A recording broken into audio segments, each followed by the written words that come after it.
በዓለም ላይ እጅግ ጠንካራው በ10 የደህንነት ንብርብሮች የታጠረውና የማይደፈር የተባለው የዓለም የአልማዝ ማዕከል ካዝና ተሰበረ።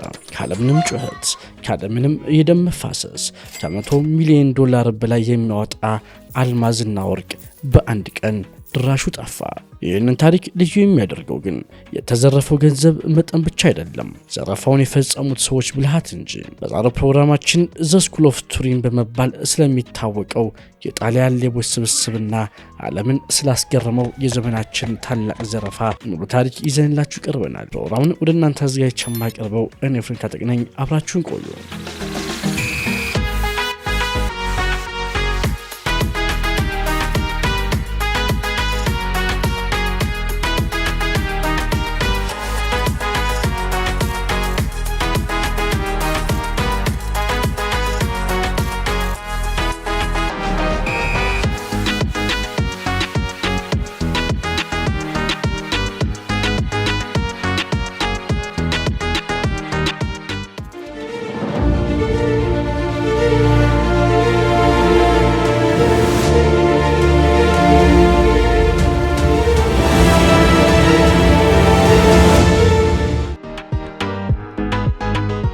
ወደ አልማዝ መዲናዋ ቤልጅየም ስንሄድ ቀን ላይ የቢሊዮን ዶላር የከበሩ ድንጋዮች የሚገበያዩባት አንትወርፕ ከተማ እንደ አውሮፓውያን አቆጣጠር በዛች የካቲት 15 2003 ምሽት ግን ፍጹም የተለየ ምስጢር አስተናግዳለች።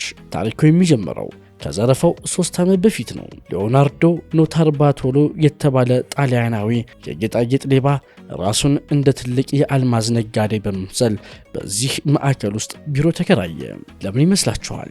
የህንፃውን እንቅስቃሴ፣ የጥበቃዎቹን ጸባይና የደህንነት ካሜራዎቹን በቅርብ ለማጥናት ነው። ሊዮናርዶ ብቻውን አልነበረም። ከጀርባው የጣሊያን ቱሪን ከተማ የወለደቻቸው እያንዳንዳቸው በየዘርፋቸው ሊቅ የሆኑ 4 ሰዎችን አሰባስቧል። እነማን ናቸው እነዚህ ሰዎች? የቱሪን ትምህርት ቤት ወይም ዘ ስኩል ኦፍ ቱሪን የቡድኑ ስም ነው።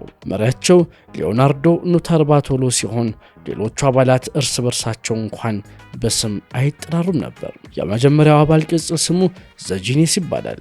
እሱ የማንኛውንም ህንፃ የኤሌክትሮኒክስ የደህንነት መስመርና ካሜራ ማቋረጥ የሚችል የቴክኖሎጂ ጠንቋይ ነው። ሁለተኛው ደግሞ ዘማስተር ይባላል። እሱ ደግሞ ግዙፍ ሰውነት ያለው ማንኛውንም አካላዊ መቆለፊያዎችና የብረት በሮችን የሚሰብር ጉልበተኛ ነው። ሶስተኛው ደግሞ ዘ ኪንግ ኦፍ ኪ ይባላል። የእሱ ልዩ ተሰጥኦ የዓለምን አስቸጋሪ ቁልፎች በአይኑ አይቶ ብቻ ቅጃቸውን መስራት መቻሉ ነው። እና የመጨረሻው ስፒዲ የተባለው የሊዮናርዶ የልጅነት ጓደኛ ሲሆን ፈጣንና ሁኔታዎችን በማመቻቸት ረገድ ወደር የማይገኝለት ሰው ነበር። ይህ ቡድን ለ3 ዓመታት ሙሉ የሰበሰበውን መረጃ ይዞ የካቲት 15 ምሽት ላይ ወደ ሥራ ገባ። በወቅቱ የአልማዝ ማዕከሉ ካዝና 10 የደህንነት ንብርብሮች ነበሩት። የሙቀት መቆጣጠሪያ፣ የላቦራቶሪ እንቅስቃሴ መመርመሪያ፣ ዶፕለር ራዳር፣ መግነጢሳዊ መስመር እና የትኛውንም ኮድ ብትጭን የማይከፈት የብረት በር። ነገር ግን የቱሪን ሌቦች እነዚህን 10 የጥበቃ ንብርብሮች አንድ ባንድ ሰባበሯቸው። እንዴት? የሙቀት መመርመሪያዎቹ የተለመደውን የሴቶች የፀጉር ስፕሬይ በመርጨት እንዳይሰሩ አደረጓቸው። ስፕሬው የሙቀትን ለውጥ ስለሚሸፍን ሴንሰሩ ምንም አላወቀም። መግነጢሳዊ መስመሮቹ ደግሞ በአልሙኒየም ፕላስተር በማጣበቅ ሳይቋረጡ እንዲቆዩ አደረጉ።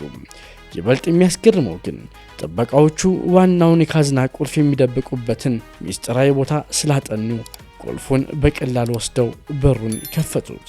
ይህ ሁሉ ሲሆን አንድም የአደጋ መናገሪያ ደውል ወይም አላርም አልጮኸም። ሌቦቹ በሰላም ወደ ውስጥ ገቡ። ቀጥሎ ምን ተፈጠረ መሰላችሁ?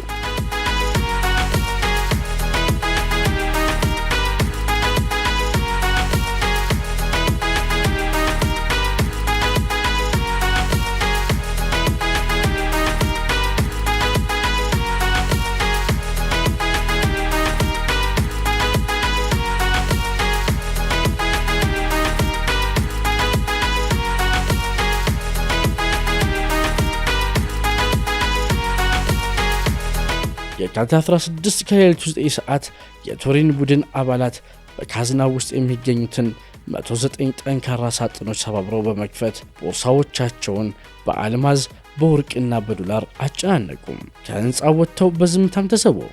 በሚቀጥለው ቀን ጧት የአንትወርፕ ፖሊስ ወደ ስፍራው ሲደርስ ማመን አልቻለም። ፍጹም የሆነ ምንም ፍንጭ ያልተገኘበት የዘመኑ ትልቁ ዘረፋ ተፈጽሟል። ነገር ግን ታሪኩ እዚህ ላይ አያበቃም። ፍጹም የሆነ ወንጀል የለም ይባላል አይደል? የቱሪን ሌቦችም አንድ ታላቅ ስህተት ሰሩ። ከዘረፋው በኋላ ሊዮናርዶና ስፒዲ የተባለው አባል የተጠቀሙባቸውን ማስረጃዎች፣ የዘረፋ ዕቅዶችንና የበሏቸውን ምግቦች ይዘው በካርቶን በማሸግ ወደ ጣሊያን መጓዝ ጀመሩ። በመንገድ ላይ ሳሉ ስፒዲ በድንገት የፍርሃት ስሜት ወረረው። ማስረጃዎቹን መኪና ውስጥ ማቆየትም አልፈለገም። ቤልጅየም ውስጥ በአንድ የጫካ አካባቢ መኪናውን አቁመው ካርቶኑን በጫካ ውስጥ በትነውት ሄዱ። ይህ ግን የጥፋታቸው መጀመሪያ ነበር። ኦገስት ቫን ካምፕ የተባለ የዚያ ጫካ ባለቤትም በማግስቱ መሬቱ ላይ የተበተነውን ቆሻሻ አየ። ተራ ቆሻሻ መስሎት ሊያጸዳው ሲል ግን በወረቀቶቹ ላይ አንትወርፕ ዳይመንድ ሴንተር የሚል ጽሑፍ ተመለከተ። ወዲያውኑም ለፖሊስ ደወለ። ፖሊስ በቦታው ደርሶ ባደረገው ፍተሻም በግማሽ የተበላ የሳንዱች ቁራጭ አገኘ። ከሳንዱቹ ላይ በተወሰደ የዲኤንኤ ምርመራም የወንጀሉ ዋና መሪ ሊዮናርዶ ኖታርባቶሎ መሆኑ ታወቀ። ሊዮናርዶ ብዙም ሳይቆይ በቁጥጥር ስር ዋለ። ፍርድ ቤት ቀርቦም የ10 ዓመት እስራት ተፈረደበት። ሌሎቹ የቡድኑ አባላትም በተመሳሳይ ተያዙ። ነገር ግን ትልቁ ምስጢር አሁንም አልተፈታም። የተዘረፈው $100 ሚሊዮን የሚያወጣ አልማዝ የት ገባ?